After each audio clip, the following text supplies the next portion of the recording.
Selamat pagi Bapak Ibu Guru yang saya hormati dan anak-anak terkasih di dalam Tuhan Yesus Kristus.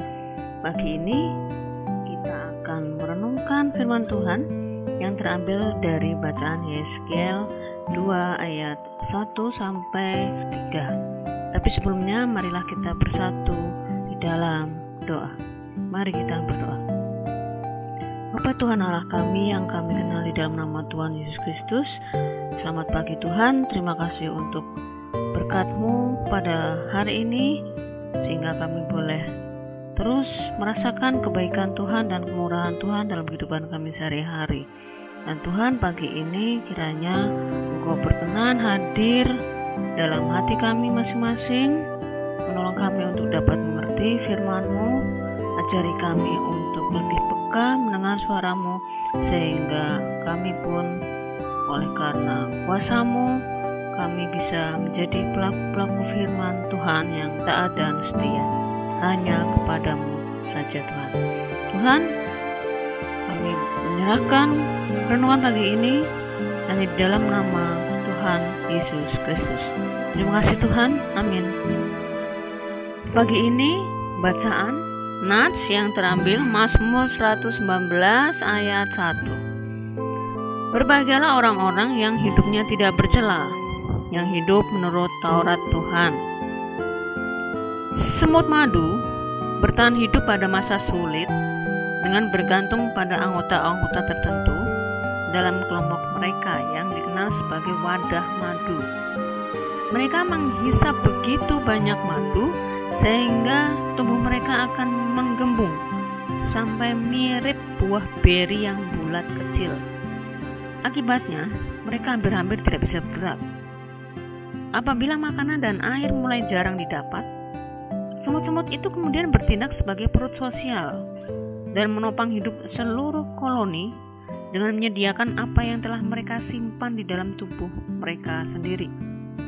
Serupa dengan itu, pembawa pesan Allah harus memenuhi hati dan pikirannya dengan kebenaran kitab suci. Hanya jika ia setia dalam menerapkan firman Allah bagi hidupnya sendiri, maka ia dapat secara jujur memberikan dorongan dan nasihat yang berarti kepada orang lain.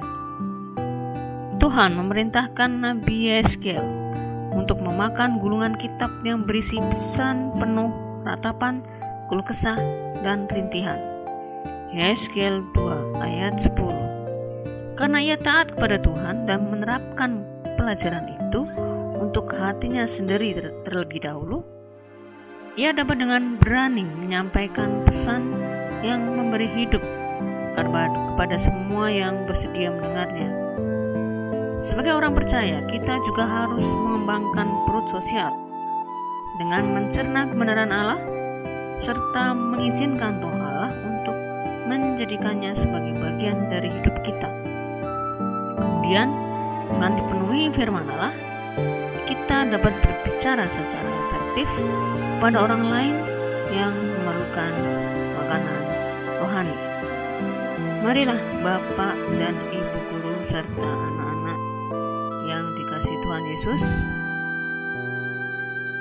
kita lebih mengakrabkan diri kita kepada Allah dalam persekutuan pribadi tiap-tiap hari, sehingga kita semakin mengenal Tuhan dan tentunya bisa mengerti kehendak Tuhan, dan atas kuasanya kita pun bisa menjadi pelaku-pelaku firman Tuhan, sehingga kita pun bisa menyampaikan apa yang Tuhan inginkan dalam kehidupan kita masing-masing.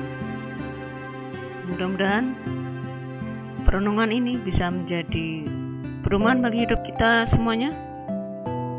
Tuhan memberkati. Marilah kita bersatu di dalam doa. Tuhan Allah yang bertata di dalam kerajaan surga yang mulia, terima kasih Tuhan untuk renungan hari ini. Terima kasih untuk penyertaan-Mu, sehingga kami boleh dimampukan untuk bisa memahami firman-Mu hari ini, dan kiranya Engkau senantiasa menyertai dan memberkati kami sehingga kami pun bisa menjadi pelaku firman Tuhan yang taat dan setia. Mari Tuhan, Engkau berkehendak atas hidup kami, jadikan kami ini alat-Mu Tuhan, sehingga kami bisa menjadi perpanjangan tangan-Mu untuk memberitakan firman kebenaran yang hanya ada di dalam nama-Mu saja. Tuhan, sebentar kami akan beraktivitas, kiranya Engkau menyertai dan memberkati kami. Kami serahkan doa ini dan hari-hari kami selanjutnya di dalam nama Tuhan Yesus Kristus. Terima kasih Allah. Amin.